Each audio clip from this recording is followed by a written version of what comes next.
multiple setups, poor cutting conditions, and interference with the machine or tool. These are all issues that can occur during part manufacturing. The introduction of a 5-axis machine tool to your manufacturing process, which adds an additional 2 rotary axes of control to the tool axis during the machining process, can minimize these issues.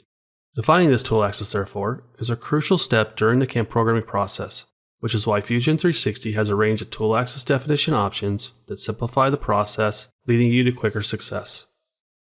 Here, we are going to look at how a tool axis can be defined using a lead lag or lean angle, which can be used on different types of geometry shapes to create better cutting conditions and safety clearance. Let's start by looking at the steep and shallow toolpath, which is machining the top of a medical bone plate using a vertical tool axis. The geometry has a slight curve, which creates an undesirable condition where the tool is cutting near and at times on the tool center, directly affecting the tool wear and surface finish quality. We can resolve these types of issues by defining a different tool axis, which allows the tool cutting point to be further away from the tool center. The lead lag and lean angle allows for multiple options in aligning the tool axis. Let's look at these in detail. Looking at the settings of the lead toolpath, we see the primary mode is set to lead lean, and the lead lag angle is set to 20 degrees. With a positive angle, the tool axis will be tipped parallel to the toolpath so that the top of the tool leads ahead of the tool tip, as we can see here by simulating the toolpath. If we were to set the angle to be negative 20 degrees, the top of the tool would then lag behind the tool tip. Reviewing the settings for the lean toolpath, we see again the primary mode is set to lead lean, but a 20-degree lean angle has been defined. In this situation, the tool will lean in a positive or negative angle perpendicular to the tool path.